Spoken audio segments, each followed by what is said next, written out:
দর্শক, আমন্ত্রণ জানাচ্ছি যমুনা আই ডেস্কে। আর শুরুতেই শিরোনামগুলো জানিয়ে দিচ্ছি।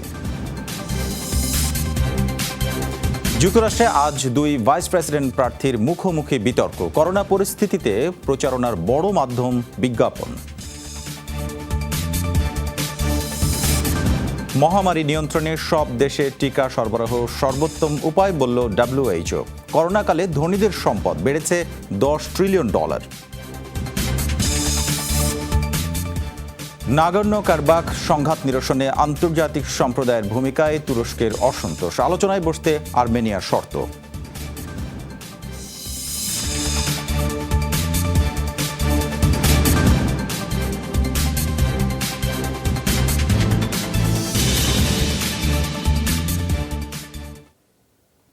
দর্শক, এইসব খবরের বিস্তারিত নিয়ে আপনাদের সঙ্গে থাকছি আমি শামসুজ্জোহা। যুক্তরাষ্ট্রে দ্বিতীয় প্রেসিডেন্সিয়াল বিতর্ক নিয়ে অনিশ্চয়তার মধ্যে আজ মুখোমুখি হচ্ছেন দুই ভাইস প্রেসিডেন্ট পদপ্রার্থী। ইউটার সল্ট লেকে ডেমোক্রেট কমলা হ্যারিস এবং রিপাবলিকান মাইক পেন্সের বাকযুদ্ধ দেখবে মার্কিনীরা। মূল ইস্যু করোনা ভাইরাস, গুরুত্ব পাবে ডোনাল্ড ট্রাম্পের অসুস্থতাও। হাসপাতাল থেকে ফেরার পরদিনই প্রেসিডেন্সিয়াল বিতর্কে অংশগ্রহণে আগ্রহের কথা জানিয়ে ডোনাল্ড ট্রাম্পের টুইট। অবশ্য ডেমোক্র্যাট প্রতিদ্বন্দ্বী জো বাইডেন জানিয়ে দিয়েছেন, বিশেষজ্ঞরা নিরাপদ বলে নিশ্চিত করলেই কেবল বিতর্কে অংশ নেবেন তিনি। এই মুহূর্তে ডোনাল্ড ট্রাম্পের শারীরিক অবস্থা কেমন তা সঠিক জানি না। বিতর্কের জন্য আমিও মুখিয়ে আছি। তবে এই মুহূর্তে যেসব প্রোটোকল জরুরি তা অবশ্যই নিশ্চিত করতে হবে। 15 অক্টোবর দুই প্রেসিডেন্ট প্রার্থীর বিতর্ক যখন অনিশ্চিত, তখন সবার নজর রানিং মেটদের দিকে। ভাইস প্রেসিডেন্সিয়াল বিতর্ক নিয়ে এর আগে কখনোই এতটা উত্তেজনা ছিল না। ইউটার সল্ট লেক সিটিতে বাকযুদ্ধের জন্য প্রস্তুত দুই ভাইস প্রেসিডেন্ট প্রার্থী কমলা হ্যারিস ও মাইক পেন্স। প্রেসিডেন্ট আমাকে ইউটার দিকে নজর দিতে বলেছেন। আমরা ভাইস প্রেসিডেন্সিয়াল বিতর্কের জন্য প্রচণ্ড আগ্রহ নিয়ে অপেক্ষা করছি। এবারের মতো আর কোনো নির্বাচনে রিপাবলিকানদের প্রতি এতটা স্পষ্ট সমর্থন ছিল না। আমি জনগণের কাছে আগামী 4 বছরের পরিকল্পনা তুলে ধরতে চাই। দুজনেই তুখোড় বক্তা হলেও 55 বছর বয়সী কমলা হ্যারিসের জন্য নির্বাচনী বিতর্ক একদমই নতুন অভিজ্ঞতা। সে তুলনায় অভিজ্ঞ 61 বছরের মাইক পেন্স। স্বাভাবিকভাবেই করোনা ভাইরাস ইস্যুতেই চাপ ফেলার চেষ্টা করবেন কমলা। আমার মনে হয় দুর্দান্ত একটা বিতর্ক হবে। কমলা হ্যারিস দারুণ রাজনীতিবিদ। 2016 সালের পারফরমেন্সের ভিত্তিতে মাইক পেন্সকেও দুর্বল ভাবার কারণ নেই, যদিও তার উপর চাপ থাকবে বেশি। অনেক বিষয়ে জবাবদিহিতা করতে হবে। করোনা ভাইরাস মোকাবেলায় ট্রাম্প পেন্সের ভূমিকা নিয়েও প্রশ্ন তুলবেন কমলা। প্রেসিডেন্টের করোনা সংক্রমণের পাশাপাশি আক্রান্ত রিপাবলিকান শিবিরের অনেকেই, তাই এবারের বিতর্ক ঘিরে নেওয়া হয়েছে বিশেষ স্বাস্থ্য সতর্কতা। সঞ্চালক হিসেবে থাকবেন ইউএস টুডের সাংবাদিক Susan Page. Dorothy Tasrin, Jamuna News. এদিকে মহামারী চলাকালে নির্বাচনে প্রচারণার অন্যতম মাধ্যম বিজ্ঞাপন। টেলিভিশনের পাশাপাশি সামাজিক মাধ্যমগুলোয় কোটি কোটি ডলার খরচ করে বিজ্ঞাপন প্রচার করছেন ডোনাল্ড ট্রাম্প এবং Joe Biden.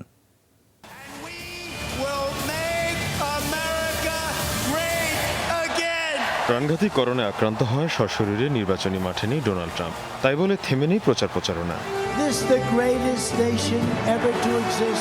Keep America great স্লোগানে রিপাবলিকান প্রার্থীর প্রচারের বড় হাতিয়ার এসব বিজ্ঞাপন।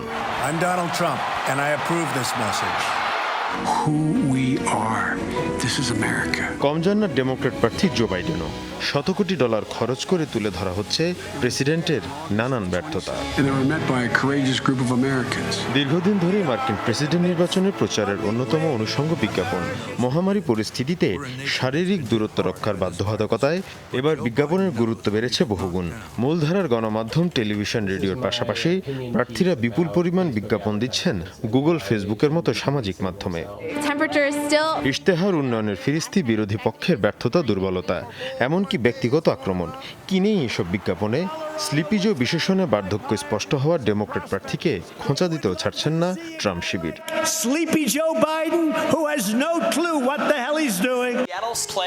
বাইডেনের বিরুদ্ধে চীন সম্পৃক্ততা, অভিবাসন এবং সন্ত্রাসবাদকেও ইস্যু করা হচ্ছে বিজ্ঞাপনে। মানুষের আবেগকে পুঁজি করে প্রচারণা চালানো সবচেয়ে সহজ। এই কাজটাই করেছেন দুই প্রার্থী। তারা মানুষের ভয় আর আতঙ্ককে ব্যবহার করছেন, আর এক্ষেত্রে নিরাপত্তা, বর্ণবাদ, সংস্কৃতিকে ইস্যু করা হচ্ছে। ট্রাম্প অসুস্থ হওয়ার পর ব্যক্তিগত আক্রমণের বিজ্ঞাপনগুলো বন্ধ রেখেছে বাইডেন শিবির। প্রেসিডেন্টকে ঠেকাতে বিজ্ঞাপনে তাদের মূল অস্ত্র বর্ণবাদ, অর্থনৈতিক বৈষম্য, বেকারত্ব, মানবাধিকার পরিস্থিতি এবং স্বাস্থ্য খাতের ব্যর্থতা। To this country, we choose Joe Biden to lead us all towards that American promise together. এবারের নির্বাচনে বিজ্ঞাপনের ব্যয় রেকর্ড $700 কোটি ছাড়াবে বলে ধারণা নির্বাচনী পর্যবেক্ষকদের। No matter your faith, Mushfiq Hasan, Jamuna News. this is our mission, and we'll do it together. বিশ্বজুড়ে 10,55,000 মানুষের প্রাণ কেড়ে নিল করোনা ভাইরাস। 24 ঘন্টায় মারা গেছেন 5,500 মানুষ। নতুন সংক্রমণ শনাক্ত 3 লাখেরও বেশি। মোট শনাক্ত 3,61,00,000 কাছাকাছি। দৈনিক সংক্রমণ আর প্রাণহানির শীর্ষে এখনও ভারত। একদিনে 991 জনের মৃত্যুতে মোট প্রাণহানি 1,05,000-এর মতো। মঙ্গলবারও 72,000-এর বেশি মানুষের শরীরে মিলেছে কোভিড-19। 800-র মতো মৃত্যু হয়েছে ব্রাজিলে। যুক্তরাষ্ট্রে মারা গেছেন 790 জন। সেকেন্ড ওয়েভের শিকার ফ্রান্সে আবারও 10,500 রোগী শনাক্ত হলো একদিনে।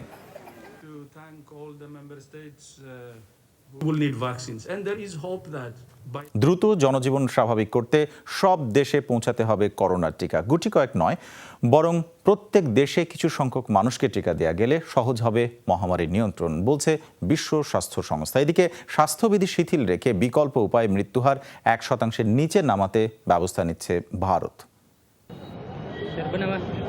চলতি সপ্তাহেই বিশ্বের তৃতীয় দেশ হিসেবে করোনা ভাইরাসে প্রাণহানি 1 লাখ ছাড়ায় ভারতে। মৃত্যুহার ঊর্ধ্বমুখী থাকার মধ্যেই শিক্ষা প্রতিষ্ঠান, লাইব্রেরি খুলে দেওয়া হচ্ছে। খেলার মাঠ, পার্কে যাওয়ার বিধিনিষেধ তুলে নেওয়া হয়েছে আগেই। এখন সিনেমা হলের মতো বদ্ধ বিনোদন কেন্দ্রগুলো চালুর অনুমতি দিয়েছে প্রশাসন। এসব সিদ্ধান্তে আরও কঠিন হবে শারীরিক দূরত্ব নিশ্চিতকরণ।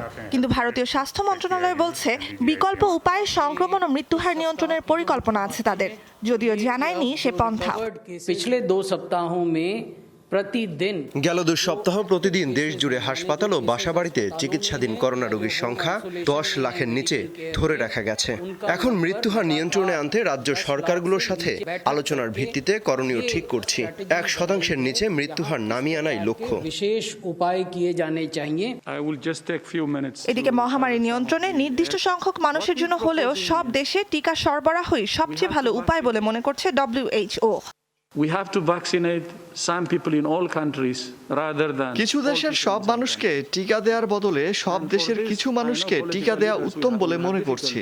এজন্য রাজনৈতিক কিছু জটিলতা তৈরি হতে পারে, কিন্তু মানুষকে এটা বোঝানো দরকার যে সব দেশে প্রতিষেধক পৌঁছানোর অর্থ হলো বিস্তীর্ণ এলাকা জুড়ে মহামারী নিয়ন্ত্রণ এবং স্বাভাবিক জীবনযাত্রা ফিরিয়ে আনা, বাণিজ্য বিনিয়োগ এবং দ্রুত অর্থনীতি পুনরুদ্ধার করা। মহামারীতে সবচেয়ে বিপর্যস্ত দেশ যুক্তরাষ্ট্রের মাত্র 3 রাজ্য টেক্সাস, মিসৌরি আর সাউথ ক্যারোলাইনায় গেল 1 সপ্তাহে সংক্রমণের হার কিছুটা কমেছে। আক্রান্তের সংখ্যা কোটির ঘর ছুঁই। আঞ্চলিকভাবে সংক্রমণের শীর্ষ লাতিন আমেরিকায়। Nuzhat Kamal, Jamuna News. Corona virus মহামারীতে ধনকুবেরদের সম্পদ বেড়েছে $10 ট্রিলিয়ন বেশি। সম্প্রতি সুইস ব্যাংক UBS এই তথ্য প্রকাশ করে। বছরের দ্বিতীয় প্রান্তিকেই বিশ্বের সবচেয়ে ধনাঢ্য ব্যক্তিদের সম্পদের পরিমাণ বেড়েছে 27% বেশি। একই সময় বিশ্বজুড়ে লাখো মানুষ হারিয়েছেন তাদের আয় রোজগার। মহামারীর বিস্তার রোধে মার্চে লকডাউন হয় বেশিরভাগ দেশে। সে সময়ে অনলাইনের সর্বোচ্চ বাণিজ্য করে বহুজাতিক প্রতিষ্ঠানগুলো, আধিপত্য বিস্তার করে পুঁজিবাজারে। সুইস ব্যাংকটির তথ্য অনুসারে আমাজনের মালিক জেফ বেজোস বর্তমানে পৃথিবীর সবচেয়ে ধনী। তার সম্পদের পরিমাণ $189 বিলিয়ন, যার $74 বিলিয়ন তিনি আয় করেছেন মহামারী চলাকালে। জিন সম্পাদনায় নতুন পদ্ধতি উদ্ভাবনের জন্য এবছর নোবেল পেলেন 2 জন নারী রসায়নবিদ। বুধবার royal Swedish academy of science এই ঘোষণা দেয়। বিজয়ীরা হলেন 56 বছর বয়সী মার্কিন বায়োকেমিস্ট জেনিফার এ ডাউটোনা এবং 51 বছরের ফরাসি জিন গবেষক ইমানুয়েল শাহপন্তিয়ের। তাদের উদ্ভাবিত পদ্ধতিটিকে বলা হয় CRISPR। জেনেটিক্যালি মডিফাইড খাবার উৎপাদনের ক্ষেত্রে এটি বেশি ব্যবহৃত হয়। তাছাড়াও ত্রুটিযুক্ত জিন বাদ দিয়ে শিশু জন্মদানেও সহায়ক এ পদ্ধতি। ক্যান্সার সহ অন্যান্য রোগের চিকিৎসায় টিস্যুভিত্তিক পদ্ধতিটি ব্যবহার করেন গবেষকরা। এছাড়াও প্রাণীদেহের কোনো অঙ্গ প্রত্যঙ্গ মানবদেহে ব্যবহারের সুযোগ রয়েছে এ পদ্ধতিতে। 2012 সালে উদ্ভাবিত হওয়ার পর এটি নিয়ে ছিল বিস্তর সমালোচনা।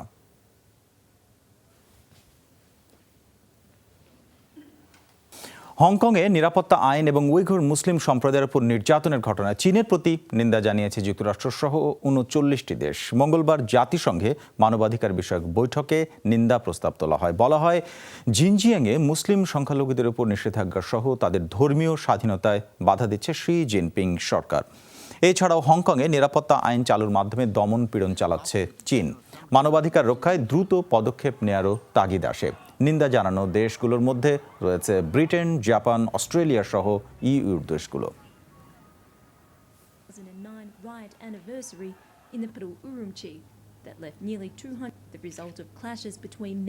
দীর্ঘ ৩০ বছরে আর্মেনিয়া আজারবাইজান সংঘাত নিরসনে আন্তর্জাতিক সম্প্রদায়ের প্রচেষ্টা শূন্য। মঙ্গলবার এই ক্ষোভ প্রকাশ করেন তুরস্কের পররাষ্ট্রমন্ত্রী। তার অভিযোগ, সাময়িকভাবে অস্ত্রবিরতি কার্যকর হলেও এতে সংকটের দীর্ঘস্থায়ী সমাধান আসবে না। এদিকে সমঝোতা আলোচনায় বসতে শর্ত দিয়েছে আর্মেনিয়া। দাবি, বিতর্কিত পার্বত্য এলাকায় ছাড় দিতে হবে আজারবাইজানকে। 11তম দিনে গড়ালো আর্মেনিয়া আজারবাইজান সংঘাত। সমাধানে কূটনৈতিক প্রচেষ্টা থাকলেও নিজ নিজ অবস্থানে অনড় বিবদমান দুপক্ষ। এরই মাঝে আন্তর্জাতিক সম্প্রদায়ের শান্তি প্রক্রিয়া নিয়ে অসন্তোষ প্রকাশ করল তুরস্ক। বাকু সফরকালে দেশটির পররাষ্ট্রমন্ত্রী জানান, সাময়িক অস্ত্রবিরতি বাস্তবায়িত হলেও শান্তি স্থায়ী হওয়ার সম্ভাবনা কম। মানবতা বিরোধী অপরাধ করছে আর্মেনিয়া। এটা স্রেফ যুদ্ধাপরাধ। চলমান সংঘাতে বিশ্বকে নির্দোষ সঠিক দেশের পাশে থাকা উচিত। আজারবাইজানের ভূখণ্ড থেকে এত সহজে আর্মেনিয়াকে সরানো যাবে? তুরস্ক মনে করে না রাতারাতি সমাধানে পৌঁছানো সম্ভব। এরদোগান প্রশাসনের শক্ত অবস্থানে আঞ্চলিক ঐক্য ও স্থিতিশীলতা ফিরবে, এমনটাই প্রত্যাশা ইলহাম সরকারের। সারা বিশ্ব দেখুক, ন্যায্য অধিকার আদায়ের লড়াইয়ে একা নয় আজারবাইজান। রাজনৈতিকভাবে ক্ষমতাধর এবং ভ্রাতৃতুল্য তুরস্ক পাশে রয়েছে। আঞ্চলিক ঐক্য এবং স্থিতিশীলতার জন্যও আঙ্কারার এই ভূমিকা গুরুত্বপূর্ণ। অবশ্য আর্মেনিয়ার শর্ত, নাগোর্নো কারাবাখ অঞ্চলে পারস্পরিক ছাড়ে আজারবাইজান রাজি হলে শান্তি আলোচনায় বসবে তারা। সংকটের মীমাংসা করতে পারবে এমন দেশকে আলোচনায় চায় আর্মেনিয়া। তুরস্কের মতো যারা বিবাদকে উস্কে দিবে তাদের প্রয়োজন নেই। দ্বিতীয় বিষয় হলো, পার্বত্য এলাকার নিয়ন্ত্রণে ছাড় দিতে আমরা প্রস্তুত। শর্ত হলো আজারবাইজানকেও একই নীতিমালা অনুসরণ করতে হবে। আর্মেনিয়া আজারবাইজান সংঘাতের রেশ টানতে হবে প্রতিবেশীদের। মঙ্গলবারও এ আশঙ্কা প্রকাশ করে শান্তি আলোচনার মধ্যস্থতার প্রস্তাব দিল ইরান। ইলহাম সরকার তাতে প্রচ্ছন্ন সম্মতি জানালেও নিশ্চুপ নিকোল প্রশাসন। মৌলি ইসলাম, যমুনা নিউজ।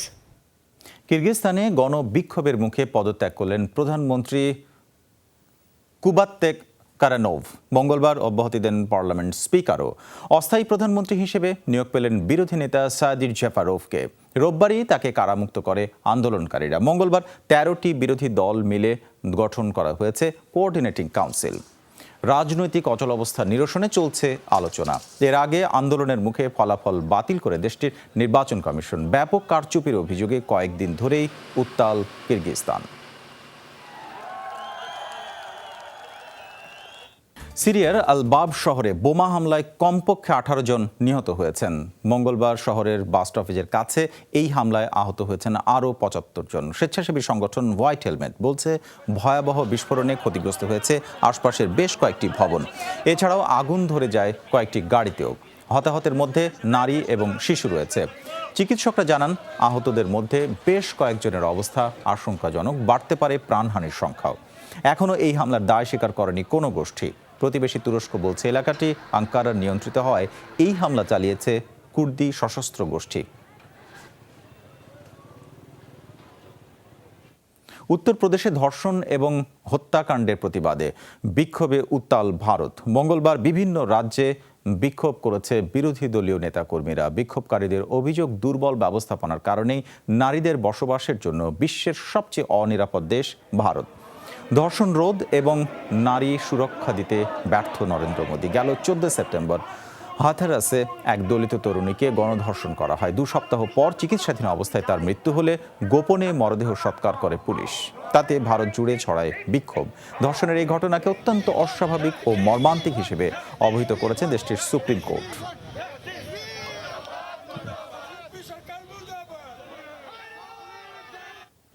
এই সঙ্গে শেষ করছি আজকের যুগ্ম আইডেস্ক। এতক্ষণ আমাদের সঙ্গে থাকার জন্য আপনাদের সবাইকে ধন্যবাদ।